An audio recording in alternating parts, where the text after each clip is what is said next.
This is the London Fintech Podcast, brought to you by your host, Mike Ballerman, bridging the worlds of suits and t-shirts, of finance and technology, bringing you insights, stories, and inspiration from the golden age of opportunity and innovation happening in London right now.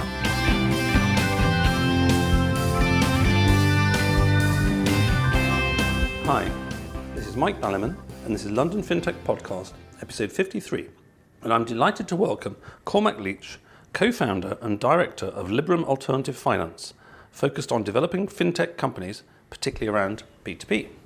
Investment bank Liberum have done some $2 billion of capital raising for investment trusts, notably P2P GI, which is now a listed FTSE 250 company, which, to make that explicit, means that one of the largest 250 companies in the UK purely invests in P2P. An interesting stat in itself when you hear how fintech ain't much from the odd naysayer.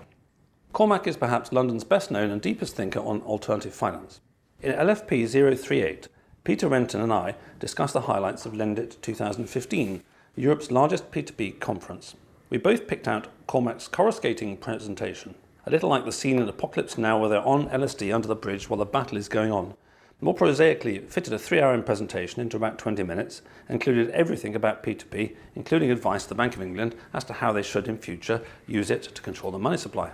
Anyway, no LSD this morning, just some strong coffee, too many biscuits, and I'll do my best to hold on to the reins, even if I'm dragged along the ground by the horse. Plenty has been happening in all directions with P2P. I was reminded of what I used to think of as Hegel's dialectic, but Wikipedia tells me it's not Hegel. Hegel's dialectic, or not Hegel's dialectic, being thesis, antithesis, and synthesis. Thesis meaning, hey, there's this new thing, P2P in this case.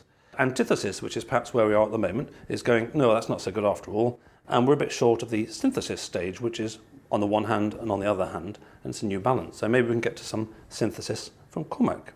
I thought it would be great to hear from someone who, although having an indirect stake in the success of the industry, like us all, is not the CEO of a P2P and therefore rather more dispassionate.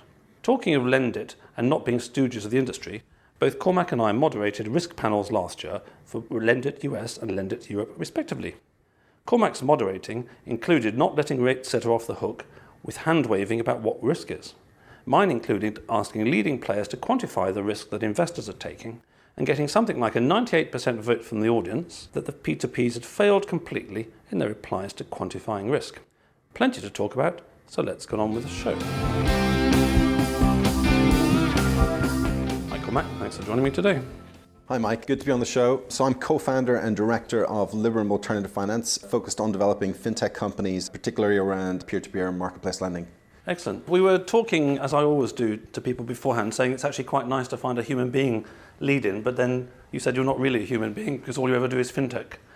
Apart from sailing dogs or something. Yeah, unfortunately I'm a bit boring, frankly, Mike, but so probably we shouldn't focus too much on the human side of it. But I can talk a bit about a career, how we got interested in fintech, if that's interesting. I started off life as a derivatives trader, actually, structuring interest rate derivatives, swaps, options and what have you. Which stage of the market was that? That was back in like 95 or so. So that's post-ISDA? Would have been, yeah.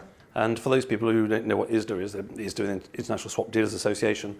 Originally, when derivatives came along, they were all bilateral, which is a very interesting comparison with P2P, meaning that A did a deal with B with one set of documentation, B did a deal with C with different set of documentation, etc., etc.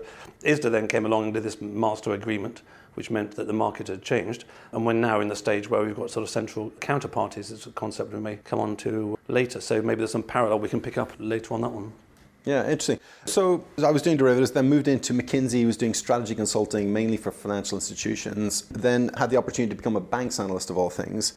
So, spent about 10 years, frankly, working at the likes of ABN AMRO, JP Morgan, covering the large big cap banks like HSBC, Standard Chartered, then actually some of the investment banks like Goldman Sachs, Morgan Stanley from JP Morgan. So I have a pretty good idea how the incumbents make money or, basically don't make money, depending on which year you're talking about. And then towards the back end of that, started to become aware of peer-to-peer. And then, frankly, Andrew Haldane of Bank of England wrote a really interesting paper in 2012 that really got me excited called Towards a Common Financial Language. That was it. Talking about, how peer-to-peer lending was still very small, but, so was the internet back in 95. And look where the internet is today. Exponential growth potential. And that really kind of resonated at Liberum. And since then, we've been kind of committing a fair amount of resource into the space. and looking to do interesting things. Well, I think going back to being a researcher, you'll know that there's sort of whole forest's worth of trees are cut down every week to produce research, and most of it's not particularly interesting. But Andy Haldane is the one person who's written papers which certainly have stuck in my mind, which next to none have since about the year 2000. In particular, he wrote an excellent one called The Dog and the Frisbee, which was about how complex systems, i.e. banks, can only be controlled by simple algorithms, and that trying to control complex systems, i.e. banks or financial services as a whole, with complex systems, i.e. infinite amount of regulation, is not going to work. So yes, he's a big favourite of mine, although more recently I was very disappointed to see him pushing this sort of cashless society and all that kind of stuff, but that's a different thing entirely. Yeah, I would agree actually. Yeah, there's a slightly big brotherish, isn't it? Yeah. It's very Orwellian when everything you do is tracked by the state, at every minute, every one of your expenditures. And also I'm not entirely sure how it really allows you to have a bank run anymore. If there's no such thing as cash, you can't queue up outside Northern Rock to take your money out. That's probably right, unless we can have some kind of anonymized blockchain-based cash where literally the authorities can't control it as well as they'd like to. Yes. Well, given the way that society is going, I'm not sure that they really want to not control anything. But going back to the banking thing, so just as a banking analyst, I mean, going back to your various presentations, your depth of background really shows through in terms of your being informed and having a deeper context to the sort of P2P and Fintech as a whole and alternative finance than the sort of fluffy bunnies who turned up yesterday and don't know much about P2P or Fintech and learning about it as they go along. I mean, how much can you analyse a bank these days? So let's take, for example, Citigroup or HSBC, vast global organisations, hundreds of thousands of people around the world.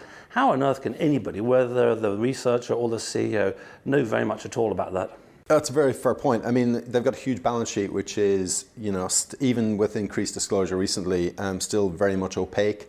So a lot of it has to be taken on trust. And of course, the big problem you have is that you've got inevitably got a huge agency problem. You've got a CEO sitting there, average tenure, 3 to 5 years. He doesn't really care about the long-term prospects of the business. He really just cares about getting paid a good salary and bonus for the next 3 to 5 years, and then he can sail off into the sunset. And if the bank blows up in year 6, that's someone else's problem. Yes, touch wood, I've got a pod recording next week, which may be following you in terms of being released, with a well-known gentleman, who may name this at the moment, but he wrote a book called Other People's Money. And so the problem with finance is that it's trading other people's money at the moment. And going back to when I started in 85, it wasn't other people's money. It was pretty much, certainly in the sort of stockbroking or merchant banking sectors, one's own money. And people trading with one's own money have a rather different attitude than with someone else's money. I mean, there is an easy fix to that, by the way. I mean, you can allow CEOs to run banks for longer, so keep them in place for 10 years plus. Or you back end their comp, right? So you give them a base salary and their bonuses and variable compensation don't vest for 10 years from when they earn it. And then you do align interest, right? Yes, I remember seeing that proposal first coming from the Bank of England in the early 90s, and I'm still not holding my breath waiting for it to happen. So moving on to the P2P then, I mean, one of the things that I actually quite liked, and I bumped into in some drinks party earlier there, was I said, well, you should be on the show sometime because you always got lots to say and all that kind of thing. And at the time he said, well, you didn't have anything particularly sort of fresh insights, which I really quite like because the conference scene in London is full of people banging on about fintech and talking about the same thing time and time again, but actually with very little fresh to say. And we were just talking before about the trouble with talking about Lending Club. I mean, is there much to say about Lending Club that hasn't been in the press so far? Yeah, I think that's probably fair. Maybe there isn't. But I mean, what we can talk a bit about the bigger picture and, what's the solution? I mean, I actually think that there is a solution. I'm not sure if you want to go into that now. Well, let's go into it, because I said before, there's this thesis, antithesis and synthesis. The thesis is, this is fantastic, this is great, this is the entire future of finance, banks are going to disappear, blah, blah, blah. The antithesis is collapsing share prices, my God, it's a load of rubbish. Adair Turner saying it's going to be the biggest thing that's going to go wrong since nuclear power stations blowing up, yada, yada, yada. So why don't you try and sort of have a stab at the synthesis, which is on the one hand, on the other hand, and putting them two together? Yeah, sure. Okay, so I mean, if you take a step back, I mean, banks have been doing banking for 500 odd years, and I haven't gone back to kind of banking scandals of the 1600s, but I'm pretty sure there was probably something analogous to what happened with Renault back in the 1600s we've forgotten about, i.e. banker changes some of the information regarding to some loans. So they've had 500 years to put the checks and balances in and to iron the stuff stuff out. To some extent, fintech companies so far, we've had to rely on the management doing the right thing. And frankly, if you look at the quality of the CEOs of a lot of these platforms, they are very high quality individuals, if that's a term I can use, where you can trust them to do the right thing. But inevitably, humans are human, and you can't rely on fintech companies doing the right thing without checks and balances and independent oversight. And that's basically what we need. We just need an independent verification process. Our starting point should be every CEO of a fintech company is a crook, and we need to put an independent verification system, process, company, whatever you want to call it, in place such that we can make sure everybody's being honest. And once you put that in place, then fintech should flourish. It's as simple as that. Indeed, I keep missing Jeff Miller, former CEO of GLI Finance, to talk to him about corporate governance. And I think he sits on more boards of P2Ps and alt-fis than anybody in the world. Busy man, yeah. A very busy man. And, he's seen a lot from the inside. And corporate governance sounds like a very boring thing to people. It's not hip, it's not hot, it's not sexy or anything like that. But for grown-ups, corporate governance is really important. Otherwise, you've got, as we have at the moment, boards that are comprised of the founders who want the ball to go in one direction and the VCs who are funding it who want the ball to go in the same direction. And they have nobody sitting on there, for example, which you do in building societies or banks, some person with grey hair or no hair who's been around the block, who's a non-executive chairing the risk committee saying, okay, well, I'm glad you say that, Mr. Head of Risk, but do you know what? How do I know your data's right? Or anything like that. Yeah. So there's the corporate governance piece missing. And then I read a good article recently by Kadim Shuba of the FT. He's a very young journalist I had the pleasure of meeting recently, but he's really making waves in terms of his coverage. And he was talking about some of the challenges around securitization and the lack of verification of data and all that kind of stuff. And, some of the things that are happening, certainly in the States, around securitization of P2P assets, he was comparing, I think quite rightly, with what happened around all the sort of home loan crisis some time ago. So to a certain extent, plus ça change, plus c'est la même chose. There is one kind of key distinction though. I mean, if you look at the guys at Bear Stearns, Deutsche Bank, wherever, where they were doing those securitization back in 2007, the fundamental difference was that the guy doing that was really focused on his year-end bonus. So he would shovel, manure out the door as quickly as he could, such that he could get his bonus at the end of the year. If you contrast that with peer-to-peer platforms, you've got the CEO actually cares about the long-term value of that particular platform. So he's less likely to put low-quality stuff out the door. So the originate distribute model is, that analogy is somewhat correct, but it's not completely fair, actually. No, absolutely. That's certainly true. But going back to, do you trust CEOs or not trust CEOs, then I agree with your answer, which is that it can't be a question of whether you trust them or don't. I mean, presumably one needs to trust them, but as the saying goes, trust in Allah, but tie up your camel. Or as Ronald Reagan used to say, trust but verify. So I think that was when he was talking about the Russians, so which basically meant pretend that you trust them at the time, but check every single thing they say. Oh, right, especially around Iran-Contra, presumably. And one of the developments we've seen recently is a firm called Global Debt Registry. That's right. What do you make of these guys? Well, I've kind of met these guys a couple of times. I mean, they saw my presentation at Lendit last year and they reached out. And yeah, I mean, I've been kind of excited about them and telling various people about them. There's a good guy there called Charlie Moore who's been kind of actively getting the word out about the need for that. But frankly, I'm not sure they're exactly in the sweet spot of what's needed. And for listeners who haven't heard of Global Debt Registry, briefly, what are they? What do they do? Well, I mean, I think it's slightly dynamic what they're doing, but as I understand it, they keep an independent record of all the loans which have been originated by various platforms, and they store all the metadata, and then they verify who owns which loan part over time. So it becomes almost like a land registry, if you like, in the UK for credit assets. What they do not do is verify the cash flows for particular loans over the life of that particular loan, which I think is sorely needed. I think we need someone when Lending Club, facilitate a loan to be created where one lender is lending to a particular borrower. They actually need to verify that the cash has left the lender's account, and then has gone into the account of the borrower, less any fees, and actually just verify that the loan contract that has been created by Lending Club is consistent with those verified bank cash flows. And then you no longer have to rely to any extent on the peer-to-peer platform being honest, effectively. Yeah, so what we're talking about here, I mean, let's move on from Global Debt Registry, which is just one firm, to the issue. What we're talking about here is really what is the P2P doing? If they're originating and distributing, then it's quite useful having a central clearinghouse, shall we say, just for the sake of argument. Right. Even at a data level, a central clearinghouse of data. Exactly. Like the analogy I was making before with the derivative market, that sees all the flows going in and out. Although that is a slightly different concept, right? Because the clearinghouse is absorbing all the credit risk of the different counterparties, whereas this would just be maintaining a highly trusted information database. Right? Yes, I was using it loosely, and I was using it in a sort of modern way, which is that the modern thing is information, which is that if they're tracking the information and, all these terrible problems around validating, is there such a person called Cormac Leech in the first place? Does he actually live there? Does he exist? Yeah, exactly. We know he isn't a good credit, but maybe some platform thinks you're a good credit, yardy, yardy, yardy.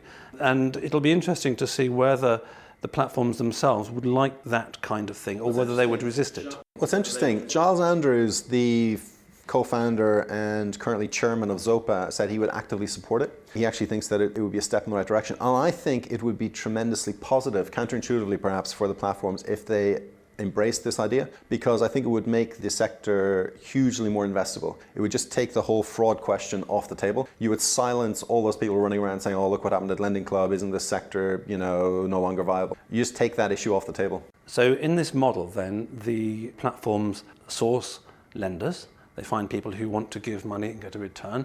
And on the other hand, they source borrowers. They find people who want to borrow with the right sort of credit quality, yardy, yardy, yardy. And the kind of reconciliation bit in the middle is then done by a third party.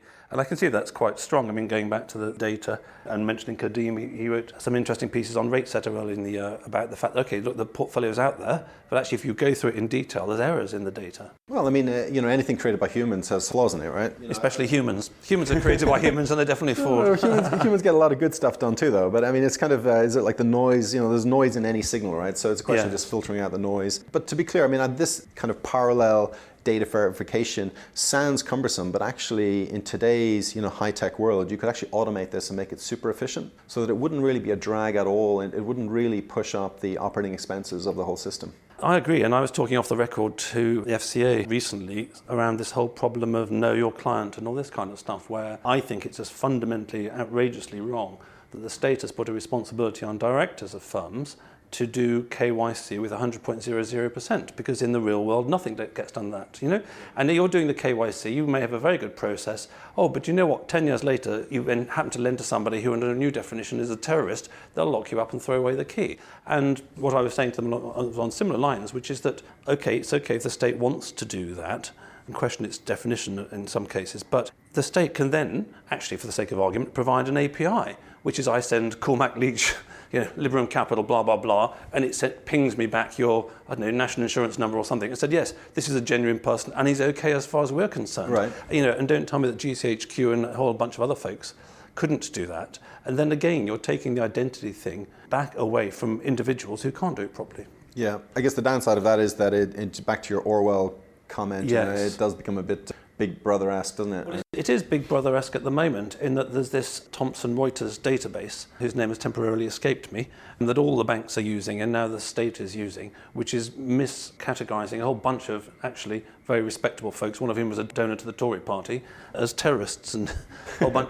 of stuff like that. So actually it exists on the sly at the moment. But the point here, I think, is an interesting point, which is that in terms of thesis, antithesis and synthesis, one of the things that you're pointing out, and I'm entirely with you, which is that, okay, we know what P2P is now, but what would a radical innovation be? What would a radical change be? So it looks somewhat different in a year or two's time. And what we're saying, actually, we can take some elements out of it, which aren't the particularly added value ones, and actually you'd put those elements in a firm who's focusing specifically on data quality, shall we say, and data integrity in a central repository like the DVLA, which is the one that keeps track of the driver's licenses in the UK, or like the Land Registry, which in principle tracks the land, but actually turns out not to track very much land at all in the UK.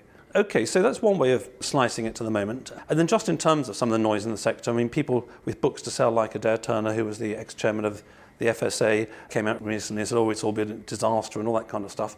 And I thought, again, just in terms of watching the industry from the sidelines, I thought it was quite fascinating, because on the one hand, you had Christian from Lendivest coming out with a very Australian, why would you trust a bloke who was asleep at the wheel when the last car crash happened. And on the other hand, you had Samir Desai, CEO of Funding Circle, now CBE, saying, well, I think Adair Turner's got some very good points which we need to take on board. So you've got a whole spectrum between the sort of the rebels and the prefects. What did you make about all that? Yeah, I mean, first of all, I have huge respect for Adair Turner. So you're going for an OBE and a CBE as well?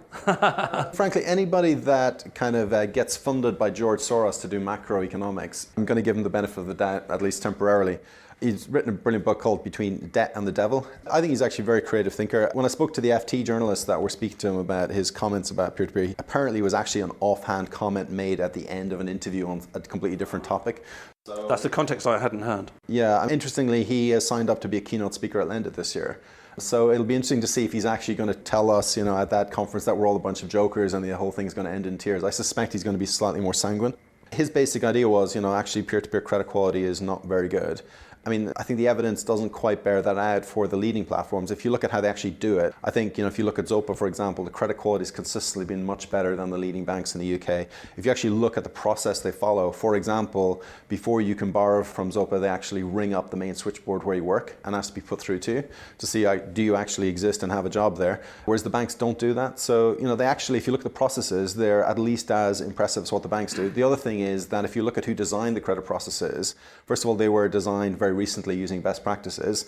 And it's mission critical for a CEO is highly incentivized to make sure the credit quality is good, compared to the chief credit guy at Lloyd's or Barclays probably is getting paid not very much, doesn't really expect to get paid a lot more if he does a good job than if he does a bad job, probably has a lifetime pension. He's not really incentivized to do a good job credit underwriting. So that's one part of it. The other part of it is that if you actually look at the data, so if you compare the credit quality of the big banks versus peer-to-peer currently, the peer-to-peer platforms are underwriting as well or better than the banks in the current environment. As a banks analyst, I can tell you, when you look at different originators at different points in time, if originator 1 is better than originator 2 at one point in time, he's very likely to stay better through the cycle.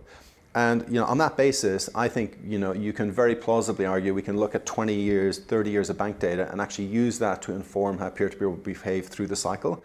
And it does not bear out Adair Turner's warning that this is going to end in tears. So I actually think the more you research peer-to-peer, the more you realize it's actually much less risky than equities. And if you can get over the fraud risk, which we have talked about, then it's a great asset class to invest in. Yes, I agree with all that, and I hadn't heard the point about it was a throwaway remark. I mean, as you say, he's a deep thinker, and as I mentioned before, I was the only one I've heard say this. But a while ago, he was talking about socially useless trading, a concept which the French quite love because they want a turnover tax, which may or may not be a good thing. I think it'd be a good thing. Just slow down the financialization of the whole economy, where the tail ends up wagging the dog. But I went much further, and I thought, socially useless trading, that's interesting. So you also got socially useless accounting, you've got socially useless regulation, you've got socially useless government, you've got socially useless state. There's a whole bunches of the whole economy these days, but actually don't really do anything for society as a whole. But nobody actually took it that far. It was really just aimed at sort of trading I think it was the pre-Volcker times when they were going to split off trading, which is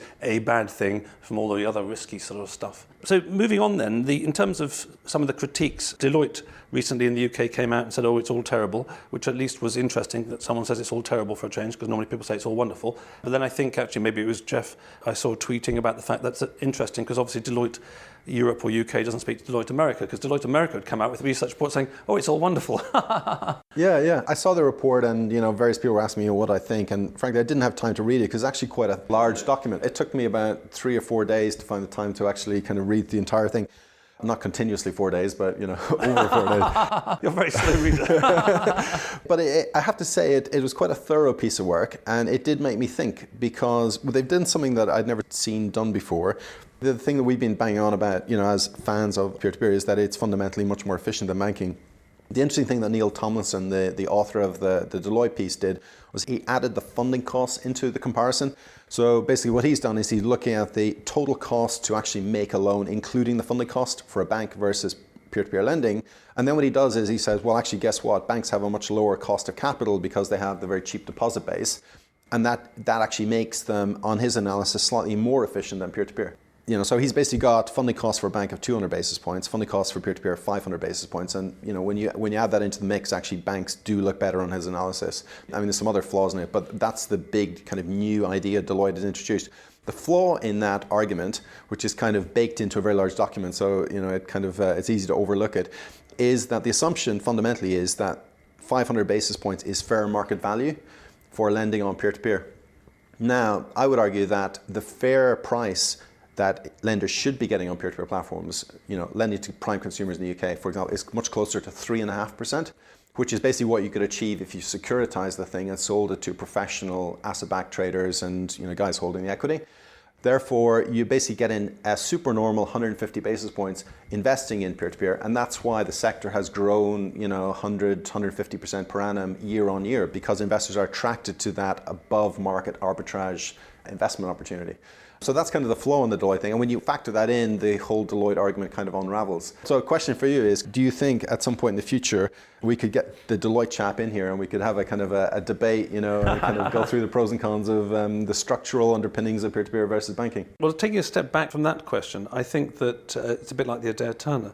In a world where you've got 10 billion tweets a day and 1 million sort of web articles and 1,000 million emails, it's always the short eye-catching thing that people focus on.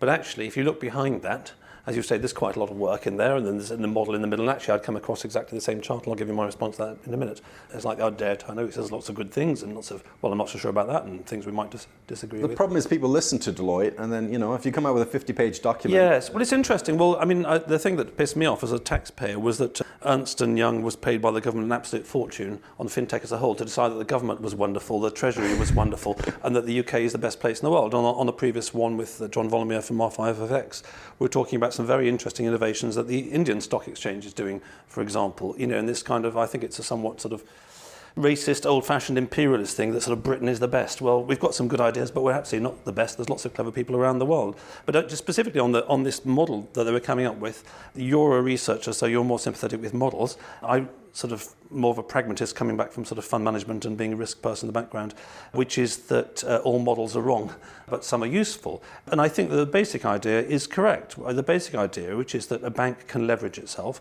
and therefore, if you're a simple, clean, efficient bank, you've got great advantage. So I'm a big fan of Oldmore, for example, yep. One of the new challenger banks. Or if you're a building society like Nationwide, it's a very simple bank, then I think the gearing all works out. Yeah. I think where it starts to fall apart is that you can't consider something like Citigroup or HSBC as a bank just doing lending and borrowing. They're doing a million billion things. The problem with bankers is that a lot of them are too bright to stay there and stick to the knitting. So they've got to add in all the bells and whistles and the things that are going to justify huge bonuses in particular years. And then, so you end up with huge agency problems effectively. Exactly. We spoke before about some of the innovations around the global debt registry and around tracking data independently. What other interesting things do you see coming up over the horizon, as opposed to, on the one hand, this is wonderful, or on the other hand, it's terrible, or maybe it's half and half? In terms of innovations coming... And to P2P, yeah. What excitement's out there? Or is it just kind of, in the UK, more will fall away, and the Zopas, rate setters, funding circles will get a bigger market share, and we'll all fall asleep quietly on the side? So, I mean, to be clear, I think if we add in a little bit of infrastructure around data verification, then the sector will absolutely thrive. And I agree with Larry Summers, we're heading for 30-40% of consumer lending will be through peer-to-peer, and potentially 70% plus of SME lending in the same way. I think, by nature, kind of I'm interested in disruption and kind of constantly looking to disrupt everything, including our own business here at Liberum. And kind of the next opportunity I'm kind of aware of is the opportunity to disrupt the investment trust space. So we've got a bunch of investment trusts investing in peer-to-peer. The next generation of enabling people to invest in this new asset class, in my view, is a peer-to-peer aggregator type solution. And we're actually working on one called Lending Well, but there are others like InvestUp, Bond Mason are doing something similar. But effectively, it's a huge financial plumbing job where, keep thinking of like kind of the stylized investor, wealthy dentist in Devon, doesn't know anything about peer-to-peer, really likes the idea of getting a 6% low risk return. You basically give him a place he can go to, put his money in, 5 to 10 mouse clicks, he's put his money to work in a very safe, low-risk way. He sleeps well at night, and it takes a very small amount of his time. And you charge him a very thin layer of fees. So you charge him, let's say, 50 basis points per annum Contrast that with the 3 or 4% that many funds charge you, and it's not hard to see why you get much more return for much less risk as the end investor. So it's effectively like a robo-advisor for this asset class. I think that's a big disruption that we're going to see. And the question is who dominates, because you should expect a natural monopoly. We've got our horse in the race, but as I mentioned, there are some others as well. But lendingwell.com is the one that we're pushing hard to kind of be the category winner there. We're allocating quite a bit of resource to that currently. A few podcasts ago, I spoke to Jake Winwell-Povey, the CEO of Goji, who were looking at the IFISA and all that kind of stuff, and it was when it was still a little bit unclear and the FCA hadn't approved people and yada, yada, yada.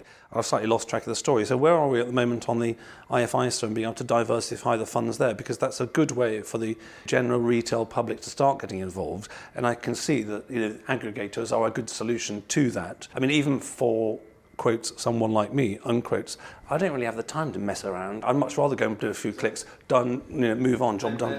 And you're hugely at the more sophisticated end of things, so imagine, It's all relative, isn't it? Well, exactly. I mean, imagine how uninformed the rest of them are, right? Exactly, blimey. Yeah, so I mean, I think Jake and Goji have done actually a very good job lobbying, as I understand it, to get the slight change in legislation so that aggregators can actually provide innovative ISAs. Yeah, so my understanding is that currently, the door is open for peer-to-peer aggregators to provide an innovative ISA through which you can invest into lots of individual peer-to-peer platforms, which, as you say, is a big win for the average investor. Absolutely, I agree. And what about things like current accounts and P2Ps and other kind of radical ones? Let's finish on that. So going back to the Deloitte thing, I mean, part of their fundamental thesis is that banks have a huge access to very, very cheap money because everyone keeps a bunch of cash sitting there earning nothing that they can use to pay bills. So the obvious next step or the next frontier for peer-to-peer, once it gets to scale and is sufficiently accepted, is to actually offer people a payment card, and probably it's going to be linked to your iPhone. Basically, you put cash in there, can be your salary going in there, and you can use that account to pay all your bills, literally, manage all your cash. But while your money is sitting there, you're getting a very attractive rate of interest. And then if you do go into deficit at some point in the month, then you can borrow from the crowd at a very attractive rate of interest. So it becomes a dynamic peer-to-peer account. The challenge with that is that you need maturity transformations. So you have inevitable liquidity risks with that, but there's a very easy fix. You can basically get the Bank of England to step in and basically agree to backstop the system on the 1 day out of 1,000 that I actually need to. And if you actually think about it from a systemic risk point of view, it is entirely in the interests of the Bank of England and the government to do that, because on that 1 day in 1,000, I can guarantee you that GDP is heading down the pan and they absolutely need to reassure people. So it would be a huge win-win for them to put that kind of backstop in place that would enable peer-to-peer to become basically a current account. It's interesting. Well, I think there's a couple of things spring to mind. I mean, the first is I love your very much sort of researcher's hat phrase of there's one easy solution, because it reminds me of all the days when the research department always had one easy solution, but other departments like corporate finance had quite a hard job actually ever implementing things and getting them to happen. But you are right, there's always some straightforward solution. The other one, which is that I had James Sherwin-Smith of Growth Street on the podcast a few episodes ago, and they're providing a business overdraft on P2P. Interesting. Which is a parallel model what we're talking about. So from all these sort of interesting explosions around the bridge in our apocalypse now on P2P, moving on to Liberum. So where are you guys going? So generally, what do you do? What's the strength around here? Yeah, so Liberum's got about 170 employees, revenues of probably about $100 million, and we've got, depending how you measure it, 3 to 11 man team, more or less full-time dedicated on this space. So, if there are any interesting fintech companies out there looking to raise lending capital or equity capital, we would love to hear from you. And similarly, if there are any investors out there, IFAs, family offices, venture capital firms, private equity firms that are interested in this space and interested to how to safely allocate capital in a profitable way, then again, we'd love to connect. Yeah, and as I mentioned earlier, we are very much focused at the moment in terms of creating this kind of peer-to-peer aggregator solution, lendingwell.com, and we're in active capital raising mode and actively building relationships with IFAs and so forth to make that a reality. And what type of role do you play, or what service do you offer? And we mentioned P2P GI up front, which is a very well-known one, and you're mentioning the lending world you're working on at the moment. If I or one of the listeners am some kind of P2P space fintechy, what would you do for me for a fee? So if you're a fintech company seeking capital, we would find capital for you and charge you a fee for doing that. We can also provide advisory services, so we can guide and incubate your business, provide advice, we can introduce you to business partners. If you're an investor, in reverse, we can help you kind of filter through the different opportunities that you're trying to assess and help you make the right decisions. Good. Okay, well that's quite a nice sort of note to end on, because that's the kind of liquidity that grown-up markets need. Having been around the scene for some time, Liberum's name consistently crops up as being sort of very blue chip in this space, much more focused than going to one of the existing players. And with people such as yourself who've got a deep background in finance and banking in the first place, and have been focusing on this space for some time, and have been very successful in doing the sort of largest investment trust in the world, I'd really suggest that any listeners or any listeners' firms that are into what you're talking about, need the kind of service, check you guys out. And in terms of P2P, time's gone very quickly, and we haven't sat here and said, oh, well, I think it's terrible what we did at Lending Club, but on the other hand, it's a very good business, and the share price was high and now it's low, and maybe it's going to go up a bit. We could do that now, yeah. We'll turn the microphones off and bore ourselves silly. So thanks for that, Cormac, and I wish you and Liberum every success in the future. Thanks, Mike. Thanks for listening. If you enjoyed the show, please subscribe on iTunes or your podcast app, or sign up at londonfintechpodcast.com for email alerts of new episodes. Live long and prosper.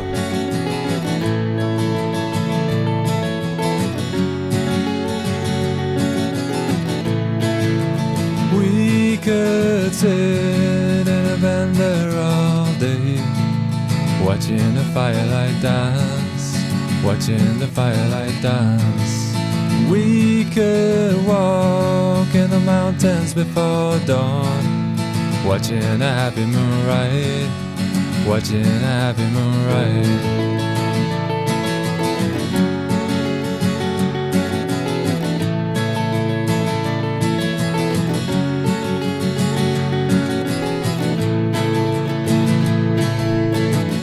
To come away from the city, with the tarmac so dead and the people so sad. Come away from the city, with the faces so grey, with the pain of the everyday.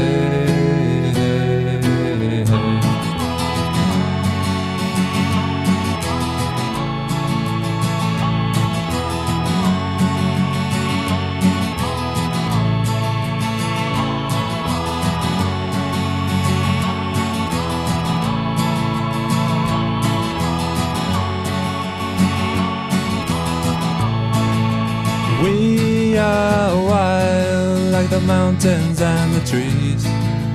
Can you see what I mean? Can you see what I mean? We fit in between the earth and the sky.